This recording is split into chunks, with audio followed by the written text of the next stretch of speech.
All right, so this is going to be the video for comprehension. I'm going to go through the Quizlet and give you guys just some study tips or ways, like mnemonic devices or ways that you can remember it. This will go a bit deeper than just me reading the slides. So first question, when was Danny Thomas initiated into TEAK and in which chapter? This is going to be October 24th, 1962 in the Gamma Nu chapter at University of Toledo. Don't stress too much on University of Toledo. Gamma Nu chapter, you're going to probably need to know. And then October 24th, 1962, other dates build off this one. So remember that this is the first one originated October 24th. However, you need to remember that. And then when/why did TEAK officially adopt St. Jude as its philanthropy? Remember February 1972. So this is 10 years after Danny Thomas was initiated. So remember that those two coincide. And then remember the name Danny Thomas and Grand Council for this one. You don't have to stress on requesting or endorse, just remember those two things for this one. And then who's St. Jude's founder and wrote letter urging TEAK to adopt St. Jude? Same thing, this is Danny Thomas, so this is the main guy you're gonna need to know. When was Danny Thomas quoted in the TEAK? Fall 1978. So remember this one, build off of why did TEAK officially adopt it? Because when he first wrote the letter, it was February 1972. This is fall 1978. So remember, it's 6 years after, and it's in fall this time. So use those to build, because each one kind of builds off the last previous slides. And then for this one, what was the quote? Probably don't need to memorize all of it. You're not gonna need to memorize all of it. It reads, "I am proud to be a TEAK, and I know St. Jude is going to approve this marriage between the greatest fraternity in the world and the greatest hospital with the most miraculous research center." Remember that he's proud to be a TEAK, and just remember that St. Jude's approving the marriage, and remember that he calls both the fraternity and the hospital the greatest. So, right, fraternity and the hospital being the greatest, the fact that he's proud, and the fact that St. Jude is going to approve it. Don't stress word for word at all. When did TEAK fundraise for St. Jude through the Coast to Coast keg rolls? This is the 1970s and the 1980s. So use the past ones. 1970s, just remember that it goes from the past few questions. That one's 1970, this one's 1970. So remember, it goes just for 20 years, 1970s to 1990s. How many keg rolls were there in total? There were 5. Just lift up your hand and make a 5, and you'll remember that. What was TEAK's commitment announced on August 7th, 2011, and for what purpose?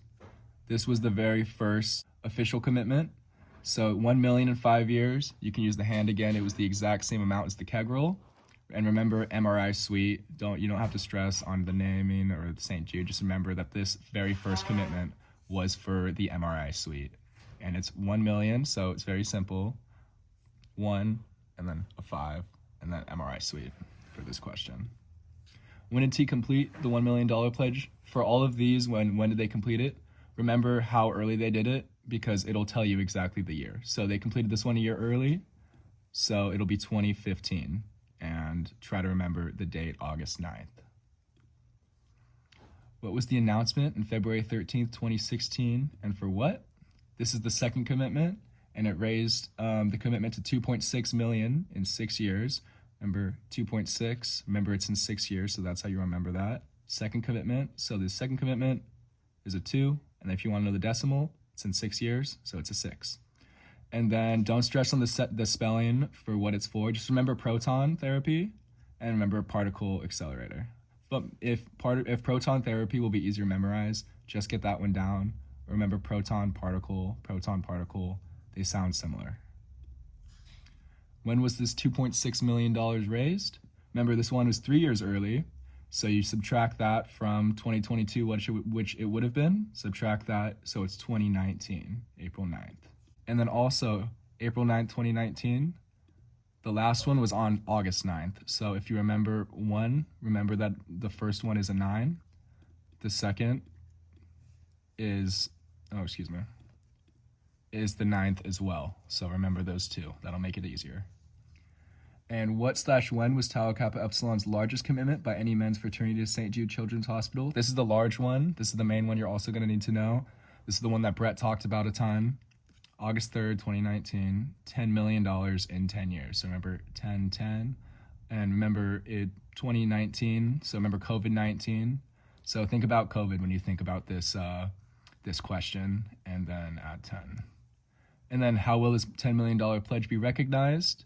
Remember bone marrow transplantation and cellular therapy. Don't stress on the research labs or the research floor. Just focus on bone marrow transplant and cellular therapy. And when was the 10 million commitment announced, or where was it? 2019 T conclave. So remember that it came out in 2019. So as long as you know that, remember that it was also the exact same conclave. So that's the main thing that you're going to need to memorize this time.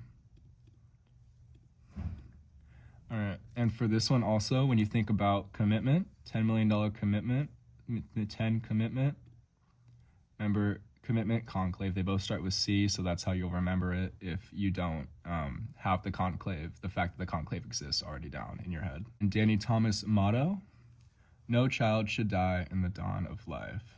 Just say this over to yourself or watch these videos. I think if you listen to this enough, it'll be pretty easy to remember. And then what is the ALSAC?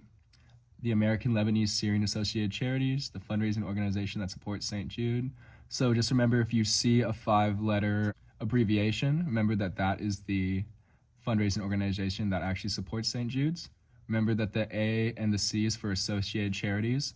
So remember that part, and then these should fall into place. So remember that it's going to be these 3 and then Associated Charities, and then just American, Lebanese, Syrian. So, and that's it. This should be pretty easy. There's only 16 slides. We don't need to learn anything on the videos. And if you bang this out just for a day or 2, you guys will memorize this. Let's fucking go.